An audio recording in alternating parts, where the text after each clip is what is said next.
Friends, જય શ્રી કૃષ્ણ, જય Swaminarayan. Friends, આજનું આપણે રૂટીન જોઈશું. નાસ્તામાં પૌવા છે, બટેટા પૌવા છે. વહેલા સવારે બનાવ્યા છે પૌવા, ફટાફટ સ્પીડમાં બનાવ્યા એટલા માટે ફ્રેન્ડ્સ વિડીયો લેતા હું ભૂલી ગઈ છું. પૌવા છે નાસ્તામાં, ત્યારબાદ આ ભાતના પરોઠા છે અને ફ્રેન્ડ્સ આ થર્મોસમાં ચા છે. ફ્રેન્ડ્સ, આજનો નાસ્તો. ડાન્સ ઉઠી ગયો છે, ત્યારબાદ આ મેં એને લાળિયું પહેરાવી દીધું છે, કારણ કે હવે એને નાસ્તો કરવાનો છે. તો એ નાસ્તામાં છે એ સેરેલેક્સ લે છે. હું જ્યારે સેરેલેક્સ બનાવીશ ત્યારે તમને એની રેસીપી આપીશ. અત્યારના હું તમને સેરેલેક્સ બતાવી દઉં. મારી પાસે થોડુંક જ સેરેલેક્સ રહ્યું છે. હું આમાં કાજુ, બદામ અને મખાના મિક્સ કરીને મિક્સરમાં પીસી નાખું છું અને સેરેલેક્સ બનાવું છું. અત્યારના મારે પૂરું થવા આવી રહ્યું છે. અત્યારના ખાલી ફક્ત બદામ જ પડી છે મારી પાસે થોડીક એવી.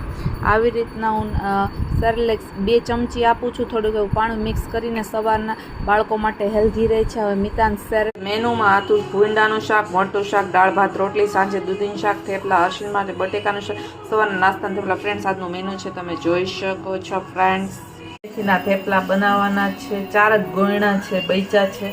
હવે આ વણાઈ ગયા છે. ત્યારબાદ હવે આપણે ચોડવીશું થેપલાને. તવો ગરમ થઈ ગયો છે, જોઈ શકો છો. ને આ મિતાંશ માટે શું કે ખીચડી બની રહી છે, તમે જોઈ શકો છો.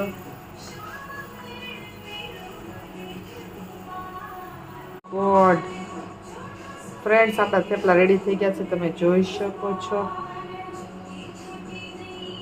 દૂધીનું શાક છે, તમે જોઈ શકો છો. અને આ બટેટાનું શાક છે,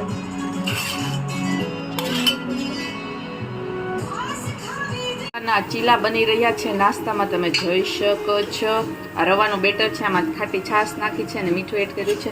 અને ત્યારબાદ આ રવાનો ચીલો બની ગયો છે, તમે જોઈ શકો છો. સરસ મજાનો પાકી ગયો છે રવાનો ચીલો. રેડી છે રવાનો ચીલો ચા સાથે.